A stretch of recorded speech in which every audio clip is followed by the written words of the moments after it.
Fala pessoal, tudo bem? Hoje eu vou mostrar um problema do LeetCode para treinar como uma prática de entrevista de emprego, por exemplo, ou também para aprender o conteúdo de algoritmos e estruturas de dados. A gente poderia pegar um problema aqui do LeetCode da lista. Vocês podem ver aqui que eu tenho alguns feitos. Eu tenho no total 80, aparentemente, 34 fáceis, 41 médios e 5 difíceis. E eu acho que a gente acabaria perdendo um pouco de tempo se a gente quer focar em entrevistas e ser eficiente no nosso estudo de algoritmos e de estrutura de dados. Então a gente, na verdade, vai seguir o currículo do neetcode.io ou neetcode.io. Ele pega uma seleção de problemas do LeetCode que são muito bons para entrevista de emprego e estudos.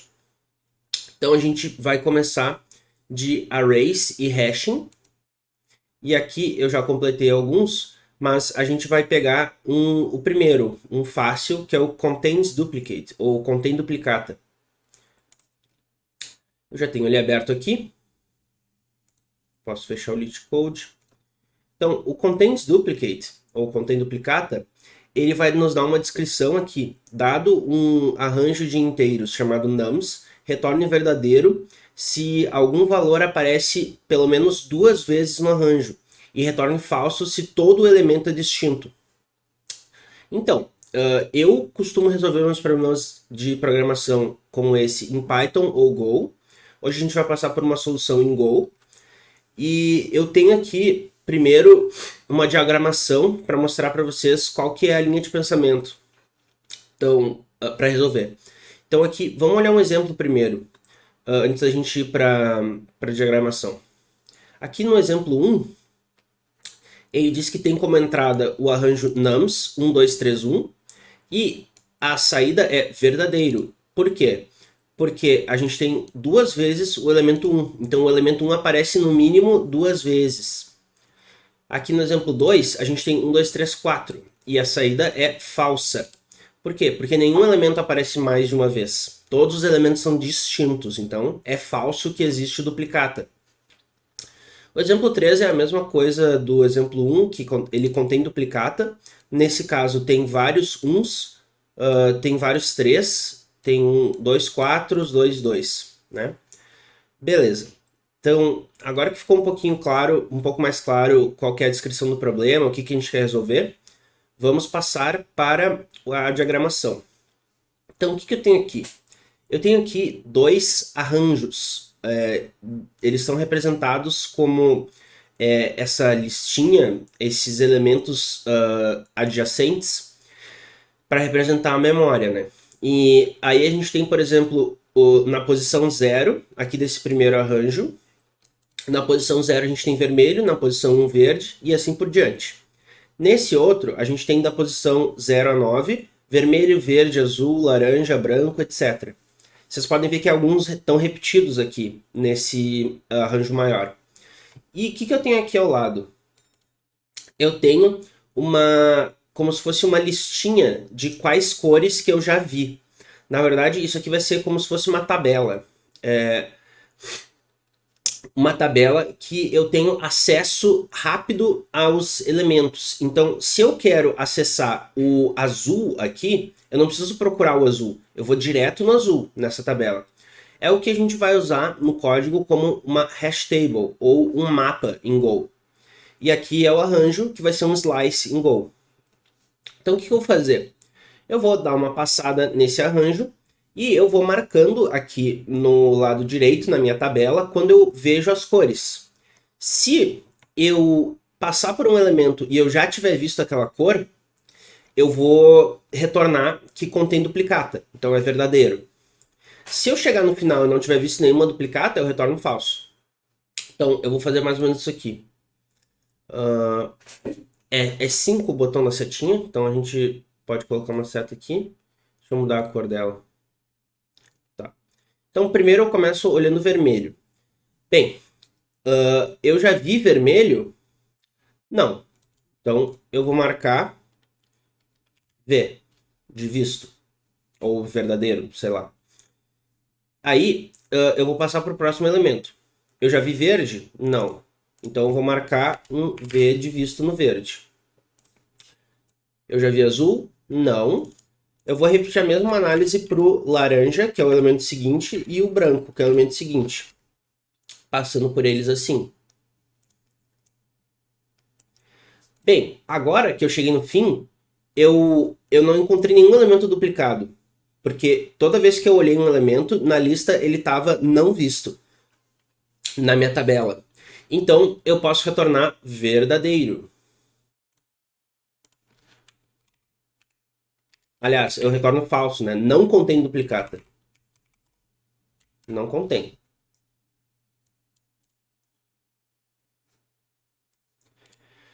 Beleza. Agora, passando para o outro. A gente pode fazer a mesma análise aqui nos primeiros 5 elementos, do 0 ao 4, que eles são iguais.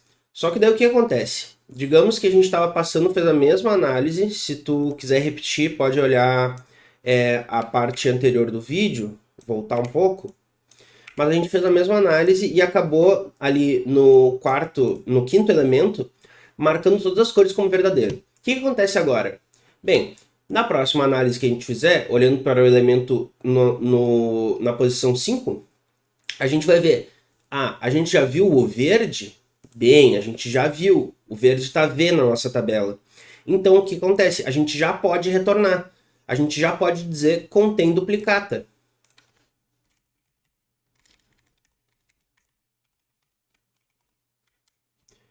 Por quê? A gente já tinha guardado o verde e encontrou ele de novo, beleza? Essa maneira de resolver o problema, ela é eficaz, ela é eficiente, melhor dizendo, porque a gente não precisa passar por todos os elementos anteriores para determinar se o elemento que a gente está vendo agora já foi visto. Eu, por exemplo, poderia fazer assim, ó, que seria uma solução pior.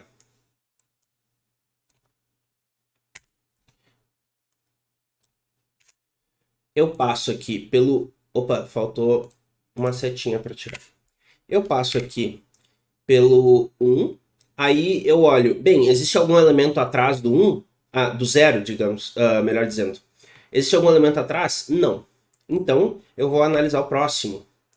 Bem, aqui eu tenho verde. Existe algum elemento atrás do verde? Existe, mas ele é vermelho. Então, o verde não tem duplicata até agora. Eu vou agora para o azul.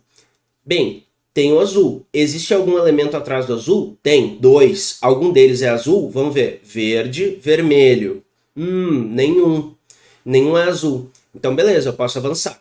Vocês reparam que quando eu vou num elemento, eu tenho que passar por todos os elementos de trás novamente. Então, para cada elemento, eu vejo todos os outros elementos. No caso geral, assim, quando eu chegar lá no final, eu vou chegar aqui e eu vou ter que olhar todos de novo. E eu faço isso para cada um deles. Então, ele tem uma complexidade em tempo de n ao quadrado. A complexidade, o tempo gasto no nosso processamento, ele aumenta quadraticamente com o tamanho do arranjo de entrada. Nesse nosso caso aqui, da tabela hash, ele não é quadrático.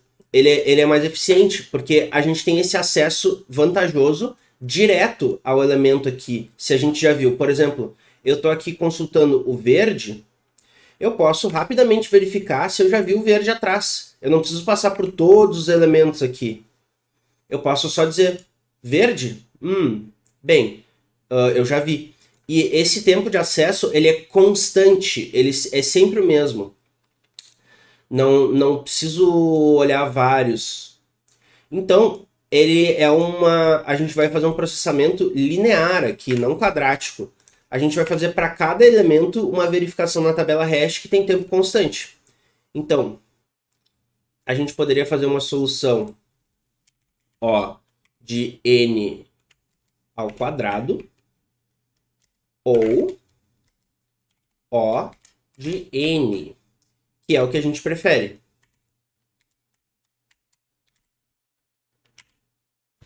Beleza? Essa daqui a gente prefere. Ela é mais rápida. Ok. A gente vai ter também um consumo de memória, né? Esse consumo de memória, ele vai ser, aqui no caso do nosso algoritmo, proporcional à diversidade de valores que estão contidos nesse arranjo. Então, se esse arranjo tem 30 valores diferentes, eu vou ter 30 entradas na minha tabela, para poder validar se eu já vi cada uma das cores ou dos números que estão no arranjo. Então, em memória, ele vai ter O de N. Não, N? É, N. Por quê? Porque no pior dos casos, o array vai ser totalmente diverso. O arranjo vai ser totalmente diverso. E todos os elementos vão ser diferentes. Então eu vou ter N elementos diferentes, N elementos na minha tabela hash. Ou no meu mapa, né? Beleza. Agora que ficou mais claro, vamos para o código. Agora vai ser bem fácil. Bem, o que eu tenho aqui? O LeetCode já nos dá uma função que tem que ser preenchida. Ele dá a assinatura da função. A gente vai expandir aqui a solução que eu fiz. Basicamente, o que eu fiz? Eu criei um mapa de inteiros, que são as posições, os elementos no arranjo, porque eu tenho um arranjo de inteiros. Ele mapeia esses inteiros para uma struct vazia, ou é um dado vazio. É basicamente a representação que eu teria aqui de um conjunto, tá? Então eu vou ter um conjunto de inteiros.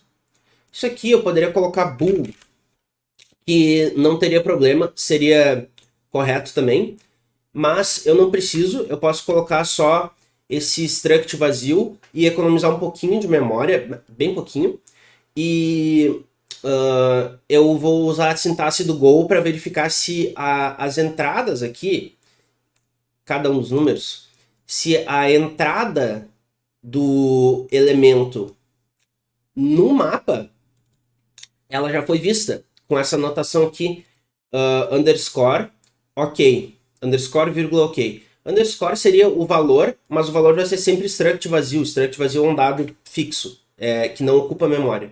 Então eu não estou interessado nesse valor, eu estou interessado se ele já apareceu ali, que seria o nosso V ou F ou X aqui no nosso diagrama. Então, o que eu vou fazer? Eu vou passar ao longo dos números, coletando não o seu índice, mas o seu valor, o valor de cada um dos números, e eu vou fazer se eu já vi o valor no meu mapa, ou seja, ok, aliás, o sim ou visto do valor é ok, e for o caso de ok, eu vou retornar verdadeiro, porque eu já vi. Então contém duplicata. Aí, se eu vou de qualquer jeito colocar ali um dado, uma marcação de visto naquele elemento. Então, visto naquele elemento, o mapa de visto naquele elemento vai ter um dado vazio aqui, mas é um dado, tem uma marcação ali. Assim, da próxima vez que eu passar por ele, ele vai estar aqui no visto e vai cair nesse if. E se ao final desse loop eu não tiver retornado, quer dizer que a gente não encontrou nenhuma duplicata, então eu posso retornar falso. Beleza? Essa é a solução. Deixa eu ver se eu tenho a solução em Python também. Tenho. Legal. Aqui a gente tem uma classe solution com um método aqui, def, contains duplicate, e ele recebe aqui a lista de números. Ele retorna um booleano. A gente vai fazer a mesma coisa. Eu vou colocar aqui que S é um set, ou é um conjunto, que é a mesma coisa que aquele mapa que eu fiz. E que aquele mapa, ele era para representar um conjunto, que é essa tabelinha aqui de verdadeiro ou falso. Ok. Para cada número nos números, se o n... Para cada número n nos números, se o n está em S, se ele está no conjunto de vistos, então eu vou retornar verdadeiro. Se não, eu vou adicionar no conjunto e retornar falso caso eu não retorne dentro do loop, porque eu não vou ter visto nenhuma duplicata. É a mesma coisa. Quem sabe a gente tenta fazer em Kotlin Se eu não conseguir, eu vou cortar essa parte. Deixa eu ver. Faz tempo que eu não mexo em Kotlin. Vamos ver. O que eu posso fazer? For n in? Não. Deixa quieto. Depois eu corto essa parte. Ou deixo também para vocês irem. Eu não lembro bem como é que é a sintaxe de Kotlin para um for each. Deixa eu ver aqui. Na real, vamos persistir. For each Kotlin. Ah, eu tenho esse método nas coleções. For each. Então eu posso fazer nums.for each. E daí eu acho que eu passo uma função, né? Ele recebe uma função que a função recebe o elemento e retorna nada. Unit, se eu não me engano é nada. Para cada tem que colocar um lambda aqui, alguma notação. Acho que não. Deixa eu ver aqui. Para cada eu vou ter que colocar aqui um set var s é um mutable set of. Eu acho que é isso.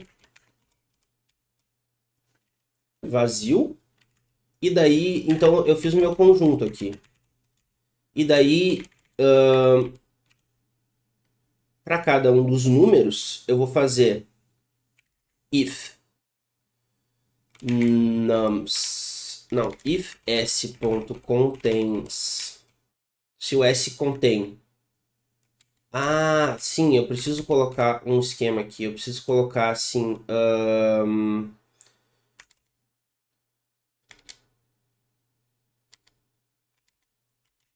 S ou N. Acho que eu faço assim. Vamos ver um exemplo do for each. Ó, aqui tem exemplo do iterator.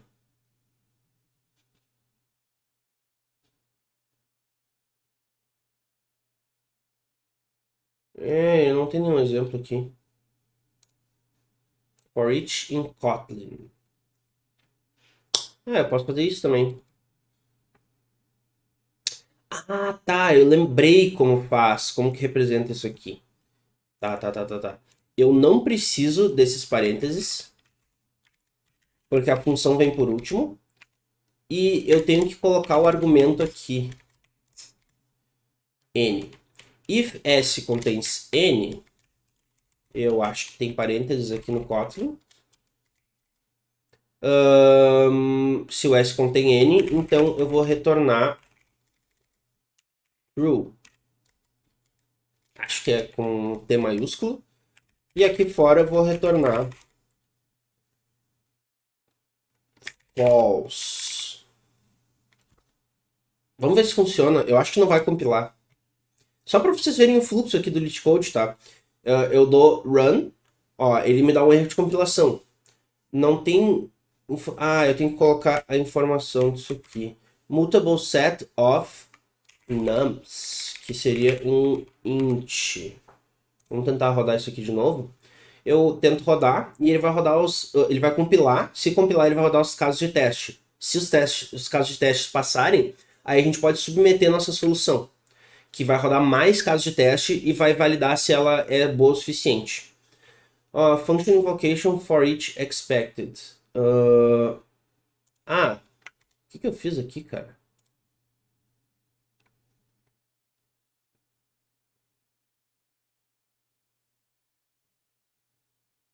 Unresolved reference true.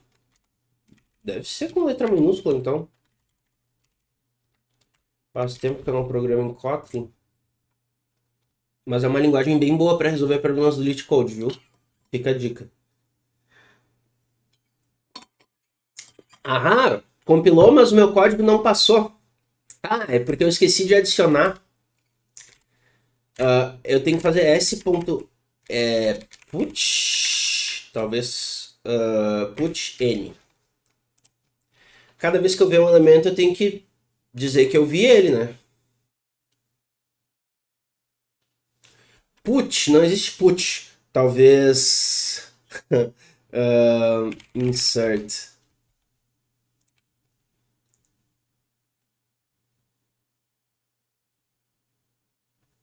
Ah, desgraça, deixa eu olhar aqui. Kotlin set mutable set insert mutable set add. Putz, cara. Ah, na verdade eu posso fazer um add all. Vai ficar bem bonito. Deixa eu fazer isso aqui. Ó, em vez de fazer isso aqui, eu posso fazer mutable set of. Eu acho que eu posso construir a partir do nums. E daí... não tô afim de fazer isso. Eu vou fazer igual os outros. Eu vou fazer aqui um add.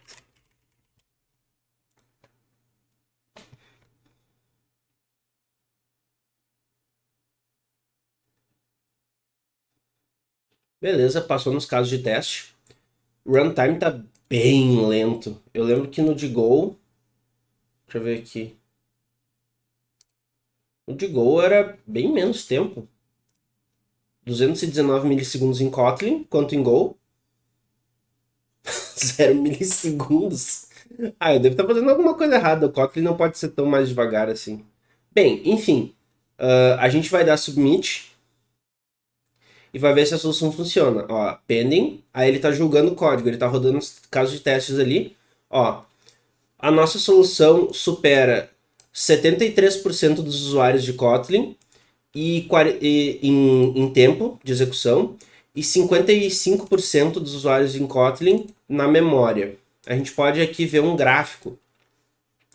Nesse gráfico aqui, ele mostra onde a gente está colocado relativamente às outras soluções. A gente está aqui. Ou seja, tem soluções que demoram 2.000 milissegundos ou 2 segundos. E tem soluções que ocupam até 55 megabytes e a gente ocupa 50. Em Go? A moral é a gente olhar esses números relativos, tá? Porque se a gente está tratando de uma linguagem específica. Não olhar o número absoluto, mas por curiosidade aqui, vamos submeter essa solução de Go. 96 milissegundos. É mais ou menos a mesma coisa. Esse algoritmo, ele supera 70% dos usuários em tempo e 55% ou 58% aqui em memória. Ele usa só 9 megabytes, só. Ele usa bem menos recursos que Kotlin. Tá certo, pessoal? Então, por esse vídeo era isso. E entrem no meu grupo do Telegram para vocês poderem interagir com a comunidade que eu estou construindo ali. A gente fala sobre programação. Tem vários tópicos interessantes ali. E eu estou tentando fazer esses vídeos de desafio do LeetCode o mais perto de diariamente possível. Então, se inscrevam também ou me sigam no canal que vocês estão assistindo. E um abraço a todos. Obrigado.